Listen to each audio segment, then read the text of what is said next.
Ikinakasa na ang bagong kasunduan sa pagtatanggol na magbibigay daan sa mga puwersa ng Pilipinas na makilahok sa mas malaki at mas komplikadong mga pagsasanay militar kasama ang Canada at New Zealand.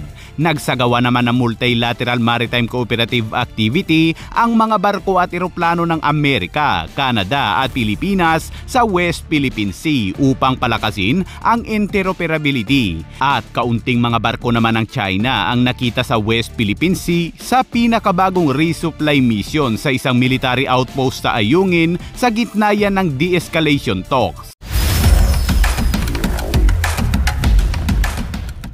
Nakatakdang palakasin ng Pilipinas ang ugnayan nito sa pagtatanggol sa Canada at New Zealand sa pamamagitan ng mga kasunduan sa pagtatanggol na magbibigay daan sa mga puwersa nito na makilahok sa mas malaki at mas komplikadong mga pagsasanay sa militar. Ayon sa isang ulat kahapon na ang mga pag-uusap sa pagitan ng Pilipinas at New Zealand tungkol sa isang VFA o Visiting Forces Agreement ay maayos na ngayon. Ayon sa ulat, sinabi ni Defense Secretary Gilberto Teodoro sa isang press noong nakaraang linggo na ang negosasyon ay maaaring tapusin sa loob ng unang semestre ng taon. Kapag natapos na ang VFA ay katulad rin sa mga kasunduan na ginawa ng Pilipinas sa Amerika, Australia at Japan. Ito ay magbibigay daan para sa mas malaking pagsasanay militar at sa mas malalim na pakikipagtulungan sa pagtatanggol sa bansa. Ang malinaw na pag-udyok sa kasunduang ito ay dahil sa ibinabahaging alalahanin tungkol sa lumalagong kapangyarihan at ambisyon ng China na sakupin ang karagatan ng Pilipinas. Nakita ito dahil sa madalas at konfrontasyonal na paglusob ng mga Chino sa Exclusive Economic Zone ng Pilipinas kung saan ang mga barko ng China Coast Guard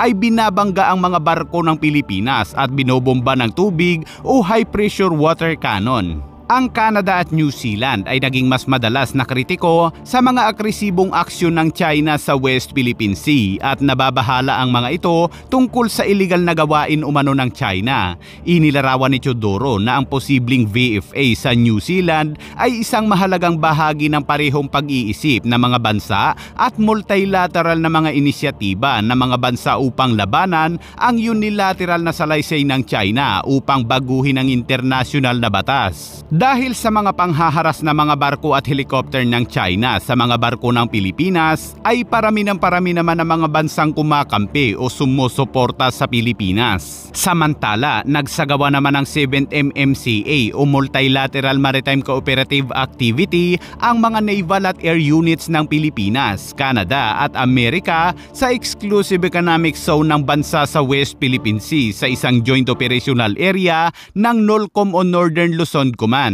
Sa isang pahayag kahapon, sinabi ni AFP Chief of Staff General Romeo Browner na ang mga kalahok ay nagpapakita ng kanilang collective commitment to strengthen regional and international cooperation in support of a free and open Indo-Pacific. Ang mga pagsasanay na ito ay inaasahang magpapalakas ng kooperasyon at interoperability ng mga kalahok na naval at air units. Ang aktibidad ay isinagawa sa paraang naaayon sa international na batas at may angkop na pagsasaalang-alang para sa kaligtasan ng nabigasyon at ang mga karapatan at interes ng ibang estado, sinabi yan ni Browner. Isinagawa ang MMCA na ito ng Canada, Pilipinas at Amerika matapos ang isa pang MMCA noong nakaraang araw na isinagawa naman ng Amerika, Australia, Japan at Pilipinas. Samantala, sinabi naman ng Philippine Navy na mas kaunting mga barko ng China ang nakita sa West Philippine Sea sa pinakabagong resupply mission sa isang military outpost sa Ayungin o Second Tomas Shoal sa gitna yan ng de-escalation talks. Ayon kay Rear Admiral Roy Vincent Trinidad, tagapagsalita ng Philippine Navy para sa West Philippine Sea, ay 2 barko umanong pangdigma ng People's Liberation Army Navy, 5 sasakyang pangdagat ng China Coast Guard at 2 Chinese Maritime Militia ang kanilang namonitor sa panahon ng rotation and resupply mission. Malayo ito sa pinakamataas na naitala na mga barko ng China na nasa lugar noong mga nakaraang buwan.